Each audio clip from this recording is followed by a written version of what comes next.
It's time to get the show started, folks. Who are they? Whiskey Myers. Let's get it, y'all. Welcome back to Your Lake Fort Guide.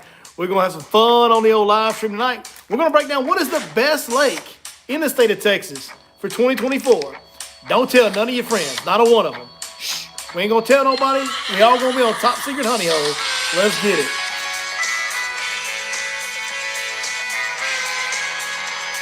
We're also going to break down how to use this bad weather to catch more fish. There is a way to use bad weather to catch more fish this time of year. We're going to teach you how to do that tonight as well. Cheers to a little Whiskey Myers. Let's go.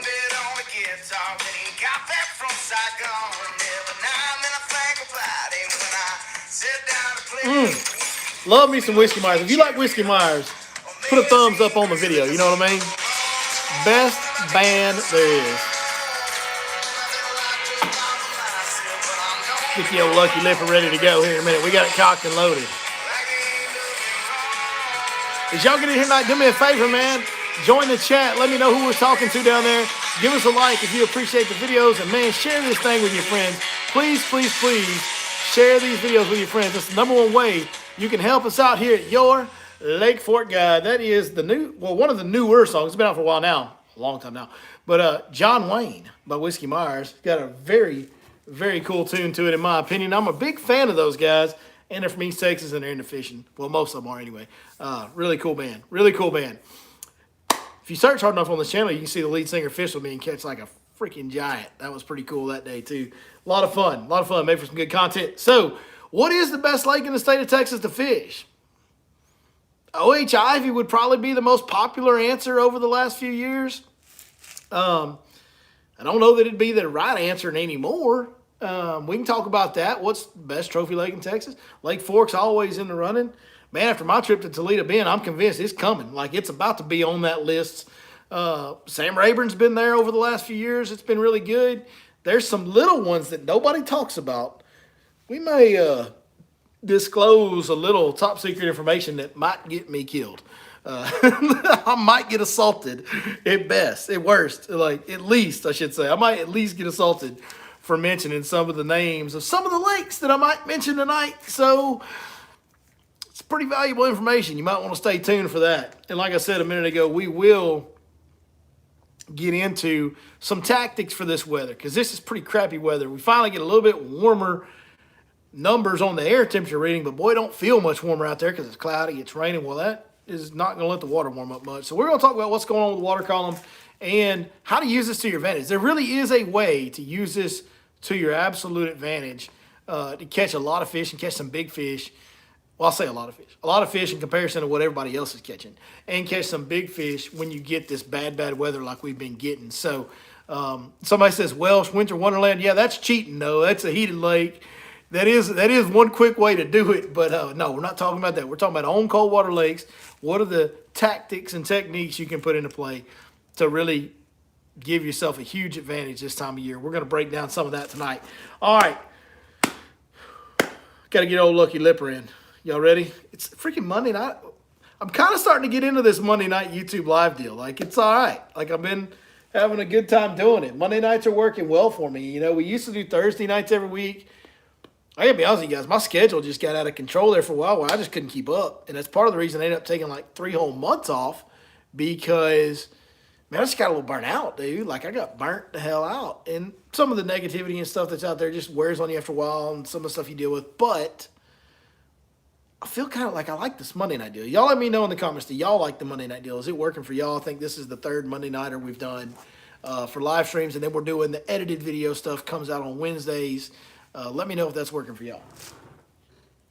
Of course, we're also live on Facebook on Tuesday night still. We're still doing that. So catch us over there tomorrow night if you want to. And we talk mainly tackle because that is Tackle Talk Tuesday on Facebook Live.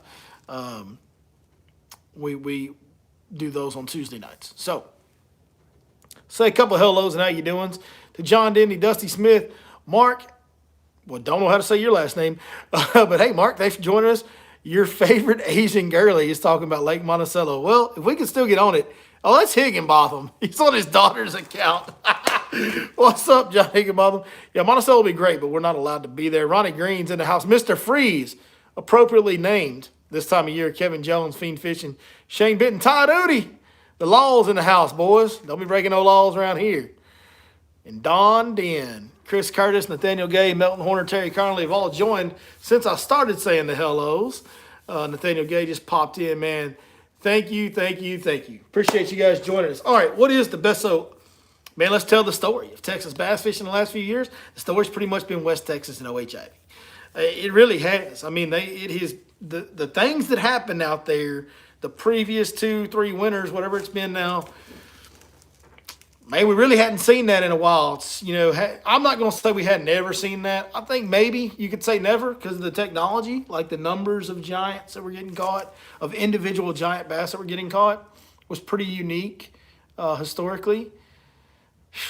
But that's kind of coming to a halt. I mean, this to me is what makes Lake Fork the greatest of all time. Because we're going to talk about tonight, what is the best lake for you guys to travel to and fish in 2024? Where should you spend your time, money, and effort going to try and give yourself the best chance to have successful trophy bass fishing trips in 2024? We all know Texas has become, for a while now, the mecca of great big bass. Like, it is the deal, man. It's where you go to catch the big ones. It has more fisheries that are productive at that than anywhere else. It's more consistent. Lately, we're putting out the biggest bass, it seems like, even over some places like California at times. And Californians are kind of, man, they're so far and few in between on which ones are good anymore. From what I hear, that's just, I don't know. I could be talking out of my rear end on that. Florida has not been as good as it once was at times here lately. So Texas has become the mecca, for sure, for sure. So where can you spend your money to go to the best trophy bass destinations in 2024? Because I think we all want to do that, right? Like, a lot of you guys travel to Lake Fork over the years. A lot of you guys over the last couple of years have traveled to OHIV.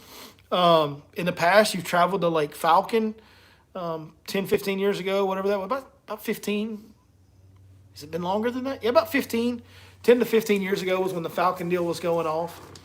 But there's always been somewhere in Texas you can go to give yourself just the best chance at the special stuff. So we're going to talk about that tonight. But we can't talk about that until we say this. Fork, to me, I will say this. Call me biased because I'm from here, whatever you want to say. This is why it's the GOAT. Like, it is, by the way, the term GOAT Lake for Lake Fork, that's your Lake Fork Guide. That's your Lake Fork Guide special. That started right here, boys. That is a your Lake Fork Guide thing. And Lake Fork really is the GOAT Lake. And what I meant when I started saying that 6-7 years ago, whatever it's been now, maybe longer than that, is it is the greatest of all time trophy bass lake. It is. And there's no arguing it. I don't care that OHIV kicked out all the team class fish and the 10-pounders that it kicked out for the last 2 or 3 years. Lake Fork has been doing this since its inception, and it continues to do this. It continues to kick out big bass. To most people, they catch a 7, 8+ pounder. Most people on earth, that's probably going to be their PB, and that to them is a trophy. If you get over the 10-pound range, that's a trophy to anybody. I don't care how many you've caught.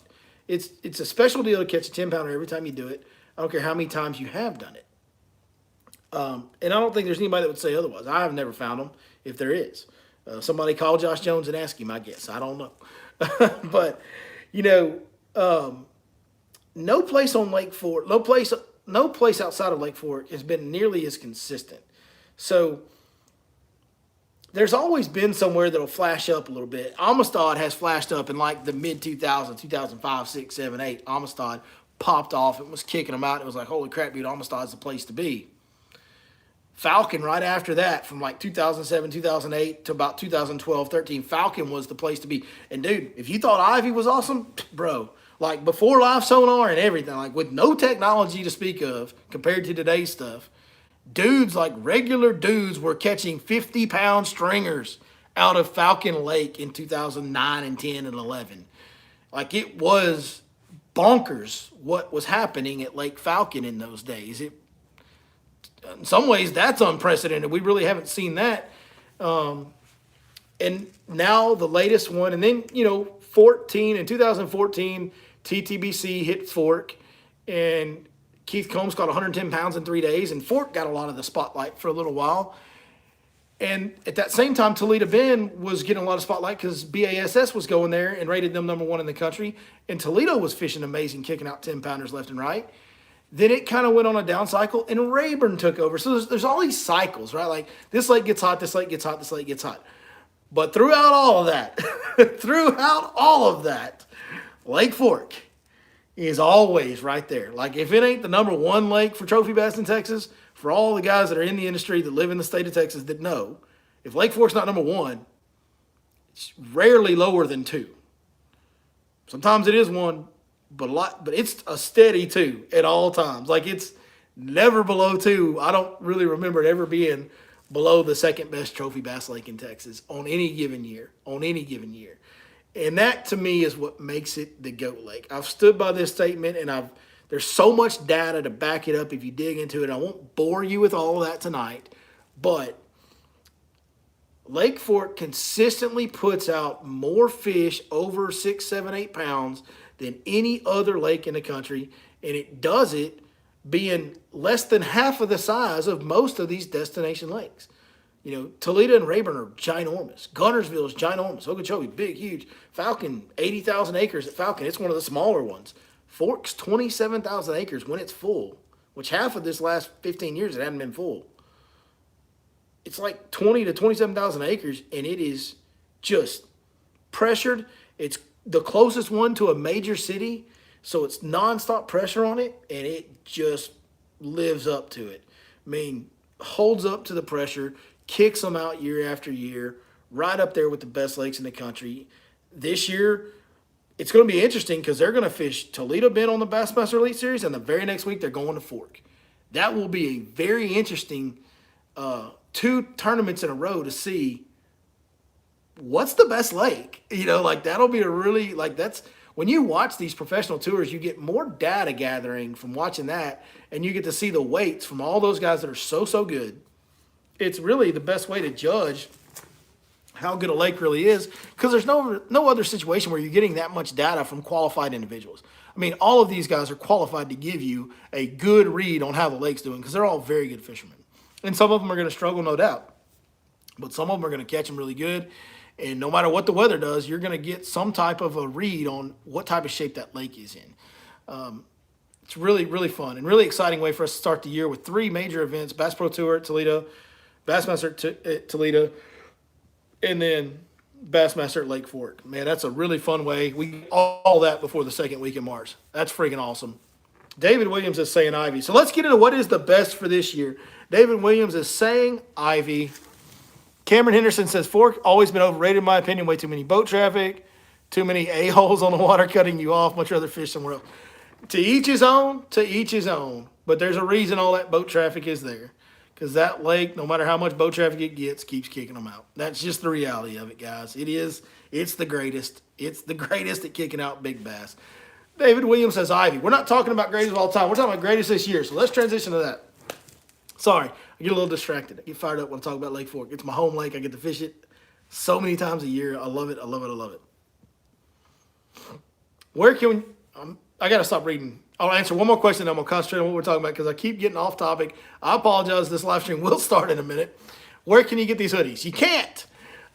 We got them. We had them 7 years ago. We sold like 100 of them, limited edition. Done. I've still got 2 or 3 of them. They've held up well. Like when we make something, we try to make it the very highest quality possible, and this has showed that because this hoodie looks exactly like it did when I first got it, and it's like 7 years old. So maybe older than that. I don't know. So you can't get these. I apologize. Maybe we might need to try and bring those back. We've had some requests for those lately. We might need to bring those back. Shane Minton said, not disagreeing with you, but another 14.75 weighted. I have not ruled out Ivy for being the best lake to fish this year. Okay, I have not ruled that out yet. We're fixing to get into that. Ivy, if you would ask me this last year, the answer would have been Ivy. If you would ask me this the year before, the answer would have been Ivy. If you want to go trophy bass fishing, the best place to do it is Ivy. Although there would have been a caveat on it. If you're not a live sonar guy, it might not be the best place to go trophy bass fishing. Because if you're not pretty dang handy with live sonar. I think it gets a lot harder to catch big fish at Ivy. Although the whole lake did fish really well 2 years ago, when all this started. That 2-3 years ago when all started, the whole lake fished really well for just good fish. Like it really did. You didn't have to be a live sonar guy to have a good trip. Now, to have a realistic shot at catching a 13-pounder, yeah, you kind of needed to be a live sonar guy or be there during bed fishing season and see one on a bed.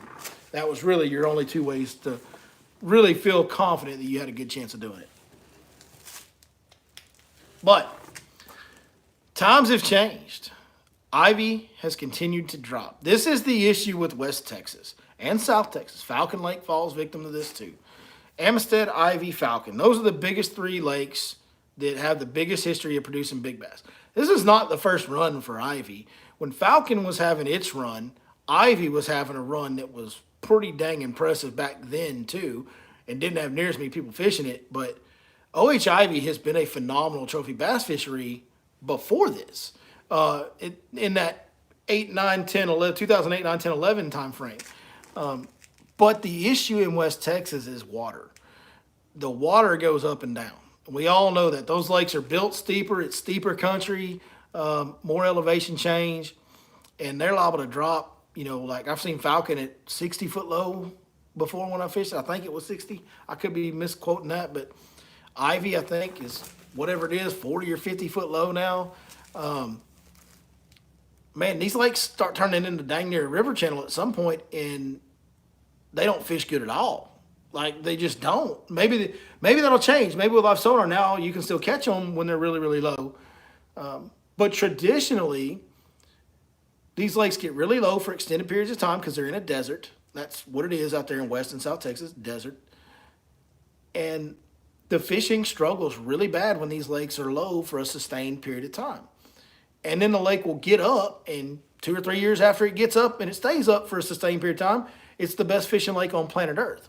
Well, right now we're in a low cycle, and Ivy's struggling because not only is it in a low cycle, but man, it's gotten a lot of pressure the last few years because of what went on. And we all know social media had a role in that, and it just is what it is. Like I see people complain about it. And if you're local, I understand. But at the same time, man, think about how good it was for the businesses out there. Like the people that make their living in the industry, anybody that guides out there, anybody that owns a marina out there, owns a gas station, man, this has been the best thing that ever happened to them for a few years. But now, if you look at the tournament results and things on Ivy, dude, there's like local tournaments where they're not catching 10 pounds. Forget catching a 10-pounder. Nobody can catch a limit for 10 pounds. You can't do that. You can't do that and be the best lake in the state of Texas. And it has been doing that recently. That is what Ivy has been producing lately. Yes, somebody caught a giant out of there today. Somebody caught a West Texas giant out of a different lake the other day. So that really doesn't pertain to Ivy. But here we are, you know, going towards February now, and that's the first giant out of Ivy this year is this one. It's not how it's been the last couple of years. And the tournament results, I mean, how many man hours have been spent out there live scoping with no results? It's a lot. It's a crazy amount of time has been spent out there running around looking at live scope and not catching a thing. Like, or not catching what you came for sure. Like, that's been going on a lot, and the tournament results are showing that just going and fishing Ivy is a major, major challenge right now. So I think Ivy has to be removed from the conversation for this year. And that's no Ivy hate, man. That's not Ivy hate. Like, I don't have any hate. I give it to Ivy what it's done the last few years. I'm just telling you, I've seen this before. These West Texas lakes, when they down cycle, as good as they are when they're good, that's how bad they are when they're bad. And it's looking like it's getting to that stage where it's going to be bad. And it's got all the signs of it. Now, let's talk about the other big three lakes in Texas. Falcon hasn't been in the conversation for a while. It's been low and stayed low for a long time. It's not in the conversation of the best lakes in the state anymore. It's just not. Hasn't been for some time now. So you've got Rayburn, Toledo, and Fork. That's the other big bass factories of big major reservoirs in Texas. with the biggest names. Choke Canyon is not being as good the last couple of years, and it's a very small lake, so it's hard to really put it in the same category. But Choke Canyon was extremely good there for a little while too, but it has not been the same last couple of years. It's struggled with the low water too. Like all those West Texas lakes cycle together most of the time. That's usually how it goes in South Texas lakes. Rayburn was phenomenal for a while, and then it started to Rayburn's now kind of on a little bit of a downtrend. Rayburn's still really good. There was a 30-pound bag to win a tournament a couple weeks ago. I think last weekend there was a 25-pound bag under god-awful cold front conditions, super cold weather, like lows in the freaking teens or low 20s, and still took 25, 26 pounds to win. That's Rayburn. I mean, that sounds like pretty standard Rayburn. We have not seen the big, giant 35 to 45-pound stringer to win a tournament like we have seen at times in January on Rayburn. So it's not at its peak, but it's not bad. Like, it's still pretty freaking good. But Rayburn is just going through a down cycle a little bit because that's what happens. Like, it's been so good. The pressure level keeps increasing and increasing and increasing, and it's going to down cycle some. And that's what's happening with Rayburn. Toledo, on the other hand, was up high, as far as how it was fishing. It was on an up cycle and at its peak 7-8 years ago. It's been on a down cycle.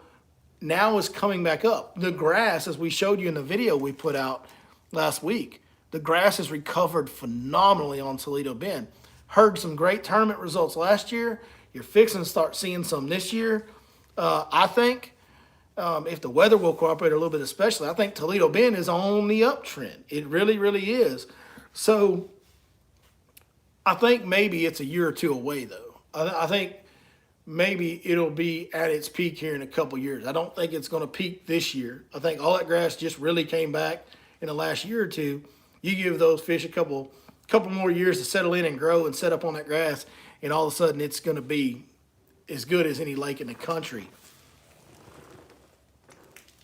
I will tell you this. If you could go to Lake Fork and have the same quality of field that you have at the tournaments on Rayburn and Toledo this time of year, like have the Castledines and the Cecils and the, all the freaking, dude, there's so many guys. I don't even want to try to name Wyatt Frankins, there's a million of them down there that are insanely good. If you had guys of that quality and you had 150 to 300 of them fish in a tournament every other weekend on Fork, number one, for sure, what you would never see.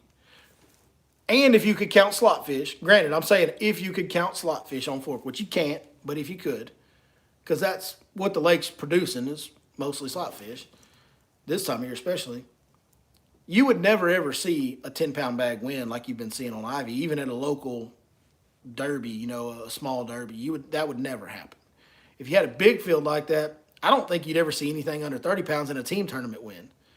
And I do think that you would see 40 and 45-pound bags on Lake Fork. Like, if you had a Texas team trail or a Bass Champs type tournament where you could count slot fish with all those hammers, if you had that next weekend, I think you might see a 40-pound bag. That's the kind of fish Lake Fork has in it. When you put that many good guys on there, somebody's going to find the right 5 bites and get you 40 pounds. For sure, 30, 35 is coming. Like, it's coming. I've fished some old guide tournaments in some of the worst weather you could ever fish in. Cold fronts blowing in that morning, wind like crazy, ice and snow the night before, freezing cold all day, never get above 35 for a high.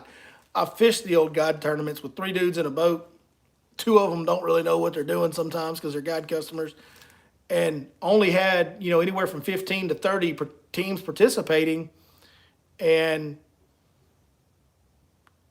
we were weighing in the boat, weighing slot fish, and it never took less than 25 or 30 pounds, no matter how bad the weather was. And that's only with 15 to 30 teams. You give me 150 teams, bro, like you're going over 30, 35 every time. And sometimes you're going to hit 40. There just really is, and I get it, a lot of y'all are going to say I'm being a homer. There just really is no place on earth like Lake Fork. The consistency year in, year out of what it does, and no matter what the weather does, like the population that lives there is just a different average size fish than anywhere else you're going to go. You don't believe me? Pull up on the right day in sight fishing season, and you may not catch a fish, but what you will see swimming in that water will blow your mind. You have never been anywhere where every pocket you go to has 8+ pounders swimming the banks. And that happens at times on forks. Like when the bed fishing is right in the spring, you will see 8 to 12 pound fish swimming in every pocket that you go into if you know how to look for them. Like, it's freaking nuts, man. Like, it's the population that's in there. Now, they're hard to catch. You don't catch them that often, but the population that lives in there is just through the roof. It's just crazy, crazy, crazy. Any more evidence that you want? We all know, like, look, man, Bass Pro Tour, Bassmaster, they've been to Rayburn and Toledo, and now they've been to Fork some. They still don't have as much history on Fork as they do historically on Rayburn and Toledo. And every single year that they've come to Fork, where's the biggest stringer of the year come from? Fork.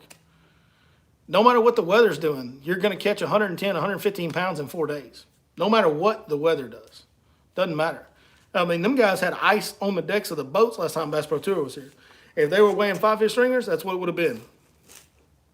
There was, I think, 5 or 6 fish over 10 pounds caught in that tournament. I mean, so for my money, if you're talking about big reservoirs, with Ivy declining, Rayburn starting to slip, and Toledo just now on the rise, if you're talking the best consistent bet to spend your money to travel and fish this year, I think Fork's back at the top for 2024. I mean, that's just my opinion.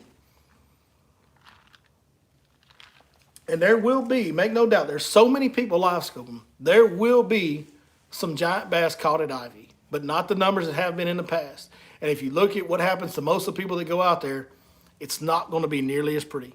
It's not going to be nearly as pretty as what it has been in some past years. And like what we've been seeing in the tournaments that have been going on, it's been ugly for those guys. So, there we are. I think Fork's the best major reservoir to go spend your money traveling to and have a shot at catching some big bass. I really do think, honestly, this year it's the best bet. So, there is some grass in Fork. You know, Fork's got the grass coming back. It's pretty good shape elevation-wise. It was a little under 2 foot low before we got all this rain today and what we're going to get tomorrow. So, I mean, we're getting enough rain now. It's going to jump it up some, so it's going to be full for the spring most likely. And, man, sight fishing on Fork when the lake's flooded is a special, special experience. And those shallow points on Fork when the lake's full are a special, special experience. So it's setting up to be very, very good this year. So we shall see. We shall see. I'm seeing some comments. 2 ShareLunkers caught today at OHIV. So there was 2 caught, a 13 and a 14. That doesn't surprise me. I mean, it's going to happen out there. It is going to happen out there. But that's Jacob Burks who guides out there. And I think that if Jacob's being honest with us, he'll even get in these comments and say that just a regular dude just going and fishing OHIV right now, it's not going to be easy to go catch fish. And tell me if I'm wrong on that, Jacob, but 3 years ago, it was easy to go catch quality fish on Ivy, just not even knowing what you're doing. I went and did it for the 2 days I was there, and I didn't have a clue what I was doing, couldn't get the live scope deal going, so I just went chatterbait running and flipping, and I caught fish. I caught good fish. I don't think you can really do that anymore. Tim Rhodes says a lot. This guy's my old tournament partner. His name's Tim Rhodes. Love his comment. He said he got drunk once and took him a ShareLunker home. I can verify. It did happen. Oh, Jacob Burks is a local forker. Sorry. Brandon Burks is the guy. I got the Burks confused. Sorry about that. Brandon Burks is the West Texas guy. He has not commented on here, but I bet he would back up what I was saying there. I bet he would if he was on here. So we'll just have to take my word for that. Now, you want to get a little sneaky. We're going to help y'all get a little sneaky. And you better do it fast before too many people get there if this video gets a lot of views. But we always are about trying to help each other catch more and bigger fish. And there's always little secret spots out there. And, you know, this deal, the kind of the word's gotten out about this lake, so I don't feel so bad about exposing it and mentioning it. It's not my home lake, but it is a lake that has been as special as anywhere over the last few years. These lakes just don't get talked about because they're so small. And the fear is if I come on here and talk about this lake, or if I go make a video and mention the lake's name and show y'all some big fish catches, then just with small lakes, you can literally just overpressure them in a short amount of time. It doesn't take long to ruin a small lake if you get too much pressure on it. So that's why we don't really mention them very much. But the word's kind of out on this. It is getting more people fishing it now. But there is a small lake in East Texas that has been, for the last 5 years, maybe the best body of water in the country. It's just very small, so you don't really hear about it. But that would be Lake Nacogdoches. Lake Nacogdoches it's really close to Rayburn, obviously, because Rayburn's close to Nacogdoches, Texas, and it's right there. That has been a special little fishery for about 5 years now. And I mean, I'm talking about like 10 pounders, bigger at times, consistent fish catches, fish that are a little bit easier to catch, smaller body of water, so you can kind of find them no matter what the conditions are. Man, freaking Lake Nacogdoches has been, I don't want to go into it because I don't want to put anybody's business out there, but like I know some guys that have been there a lot, and some of what they have caught is just absolutely mind-blowing. Absolutely mind-blowing. So that's one to put in your Rolodex. Like if you want a out-of-the-way spot to go check out that's been hot, Lake Nacogdoches is unbelievable, man. It's been unbelievably good for a while now. Timmy Rhodes says Lake Cisco. I don't know anything about Lake Cisco, but Tim does know fishing. He spends a lot of time in West Texas, works in the oil field out there, and I would highly take that man's word for it. And I don't know if he's being serious or pulling our leg. Tim, tell me if you're being for real or not. Like, we don't want to mislead people. But if Tim Rhodes is being for real and he says Lake Cisco's a spot, you can bet it's a spot. That dude knows what he's talking about.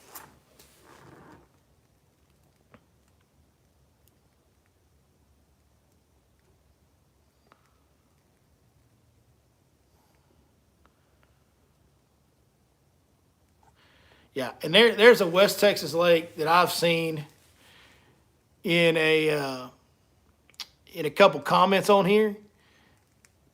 I'm not going to mention that by name. If y'all have mentioned that West Texas lake, I would appreciate if you would delete those comments. And here's the reason why. I know guys that are actually making a living guiding on there, and so I don't want to blow that one up. So there's a few guys that are definitely making a living guiding on there, and I do not want to blow a certain small, and it's very small. Like it's small, way smaller than Lake Nacogdoches. It's very, very small.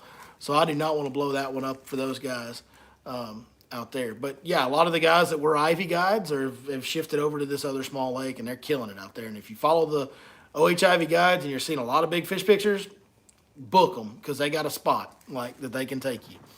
Tim Rhodes says he's serious about Lake Cisco. That's cool. I did not know that. That is cool.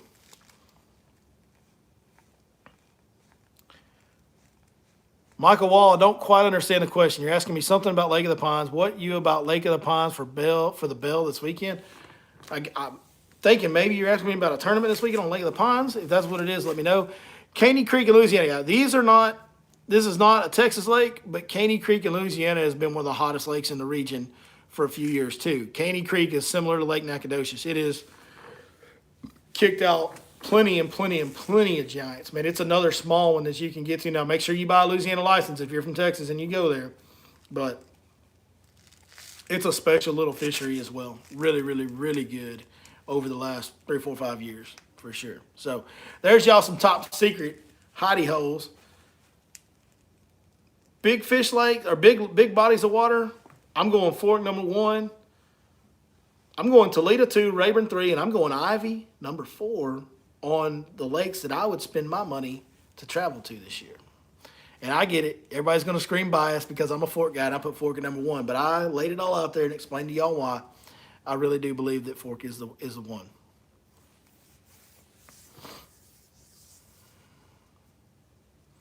Yeah, PK, somebody said PK, Possum Kingdom Lake, great lake from what I've heard. I've never been there. I don't think it has quite it certainly doesn't have the reputation. You know, when I operate inside this world and talk to people, like I hear about it, but not nearly as often. So I don't know that it's consistently as good as some of the others, but I have heard some good things at times about PK for sure.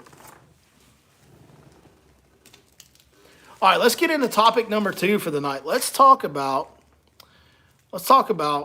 how to use this weather as an advantage, because there is one really simple way to use this weather as a huge advantage this time of year. When you get all this cold, like we've had super cold trending water for 2 weeks now, finally got a little bit of break in the temperatures, but we're having clouds and rain, so the water temps, in my experience, are not going to warm up when that's going on. Even though we're having 40 or 50, 50 something degree nights, which is great. Like that's what you look for to see warm trending water is the overnight lows. If it stays above the water temp, which it is right now, then you usually get an increase in water temperature day after day, and you get a warming trend, and it turns everything on and it goes nuts. But not right now, because of the clouds and the rain are gonna keep the water temps down. Michael Wall was asking about the BFL on Lake of the Ponds this weekend. Autocorrect. Okay, I will get back to that. So, when you're facing water that's been cold trending, what do we mean by that? Well, what we mean by that is the temperatures were here, and they've dropped and dropped and dropped and dropped, and they just keep dropping. Like they're trending down. They could start at 60 and be at 50, or they could start at 50 and be at 40. The results are going to be the same. It's much more about the trend than it is the raw temperature. That's the number one thing to remember on where these fish are going to position themselves this time of year. When the water's trending cold, fish are going to suck back. Now, we are in pre-spawn, despite what some people think. This is a big misconception. Are there fish on the main lake? Yep. If you're a live scoper and you want to go do that, yes, there's plenty of fish out on the main lake in January and February for you to target. For sure there is. Because there's plenty of fish that aren't going to spawn until April, maybe even May. And that's where those fish are on the main lake. But there's also plenty of fish, okay, that are much more accessible to the average angler. They're much easier to target for the average angler in much more traditional methods. And those fish are going to spawn potentially in February if the weather gets right, for sure in March. Those fish are already in their pre-spawn mode. And by the time we get to mid to late January, they have made the shift into the back halves and back thirds of creek arms. And what they are doing is, even way back in a creek, they are there. But when you got cold trending water, those fish are just sucking out to the first drop they can get to. Once they've made their progression up the creek, they're not turning around and leaving. It's not going to happen. And oh yeah, by the way, the radio tracking survey that Texas Parks and Wildlife did says that like 60% of the fish never even leave a given area. So a lot of these fish are just residential fish that live shallow year round. Well, for those fish, when the water trends cold, since they don't travel, the only thing they can do is go to the lowest thing in the area. And that's what they do. I've proven it so many times to myself over the years catching fish doing this. They get right around the nearest creek channel, wherever the nearest good drop-off is into a creek channel, whatever the lowest thing is in a given area, they're getting to that. On some lakes that don't have good creek channels, it'll just be a low spot, just a little depression. It won't even be a true channel, maybe a drain or just whatever is lowest. That's going to happen. But on Fork, we got a lot of creeks that have good creek channels, and I like to stay focused on the ones that have the good drop-offs on the creek channels, not the ones that have been more silted in and don't really have the defined channel as much. So all you got to do, guys, is go further back in the creek than you would ever think, right? Like maybe even go as far back as you can and then work your way out. Because there are fish in January and February that are way, way, way back there, all the way back. Because the minute that it warms up and you get a warm trend, the shallowest water is going to be the warmest, and those fish are going to pop right up onto that flat and get as warm as they can and start getting ready to spawn. And then the minute it gets cold again, they're going to go right back in that creek. So every time that you get a cold trend, if you will fish around those creek channels, and it's pretty simple fishing, really. One of my favorite things about winter fishing, it eliminates a lot of options. It makes things simple. You don't have to make too many decisions, especially on baits. If you get you a flat-sided square bill, a regular square bill, a jig,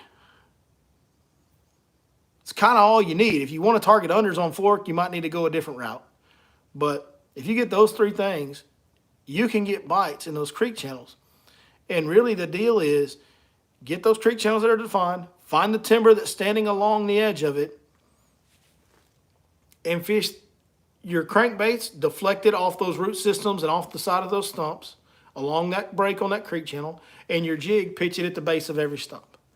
And if the water's too high, you can't see the tops of stumps, we got live sonar now. You can use live sonar to identify stumps and pitch right to them. It's really efficient now with all the technology we have. If you're fortunate that, if you don't have that, hopefully you got Humminbird 360. You can see stumps just as well on that, and you can see the exact defined edges of the creek channel on Humminbird 360 and always stay in it pitching to them. It's super easy now with modern technology. If you don't, then you got to use some old knowledge and wherewithal. It's going to take you a lot longer to learn those channel edges without that technology. You can still do it, but it'll take you a lot longer.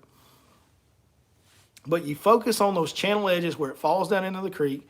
You bang a crankbait off of them, deflect it as hard as you can. Don't be shy. Don't think you got to slow roll that crankbait because the water's cold.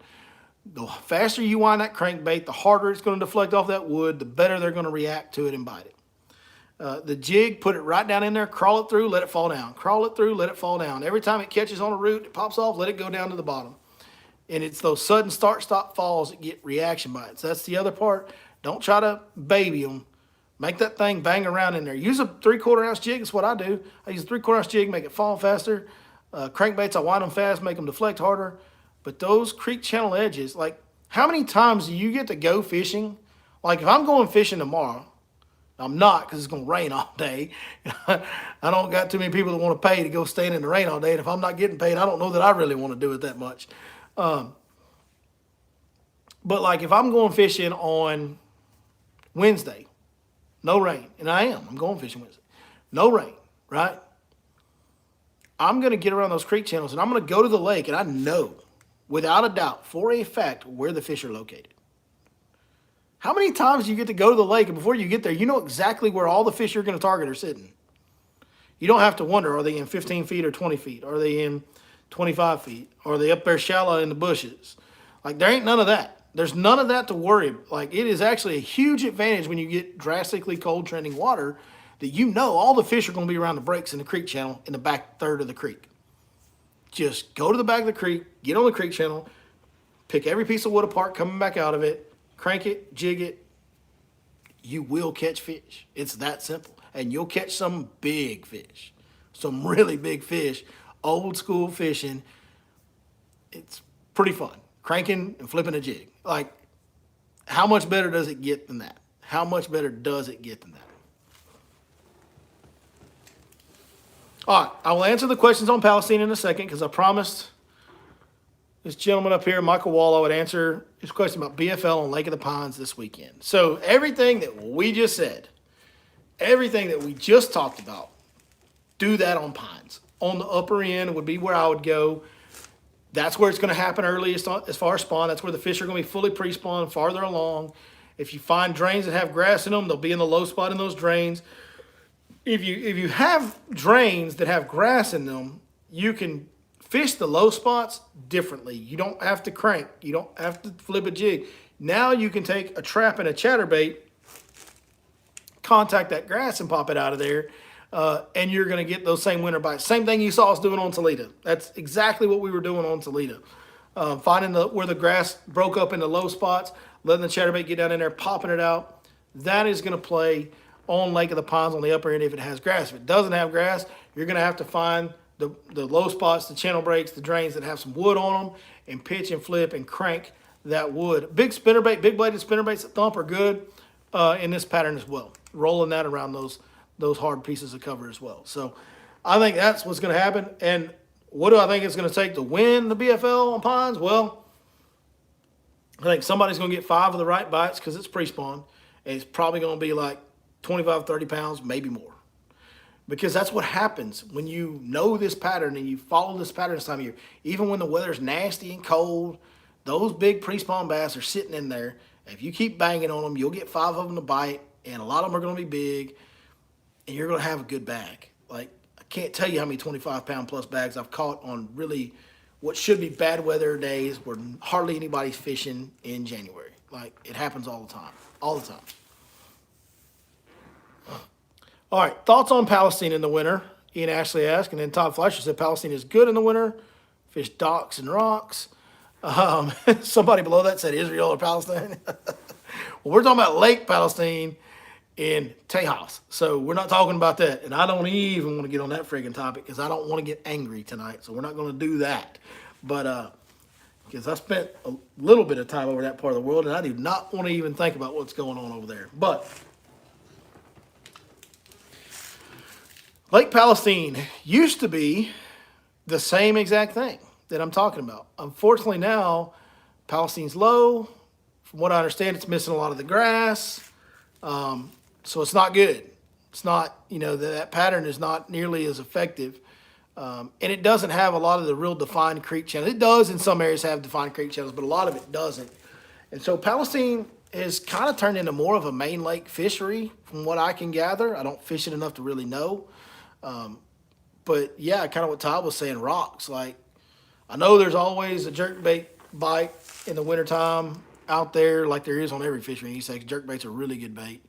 But yeah, the rock riprap areas that you can find on Palestine usually, or the rocky points, the hard points that extend out, you can catch some jerkbait fish on those. Fish on Palestine, even on the main lake, do tend to live shallow. I mean, for whatever reason, those fish, even in the wintertime, will be really shallow. At times, you're throwing a regular, jerkbait that's supposed to go 4 feet down, and hell, you're hitting the bottom when you're catching, you're banging your jerkbait off the bottom when you're catching them. That's how shallow they are on those points at times. So don't be scared to fish shallow for sure on Palestine. It's always been a shallow fishery forever and ever and ever. And it also traditionally has always been a good fishery early in the year. Always has been. For whatever reason, they start earlier on Palestine, and they always have.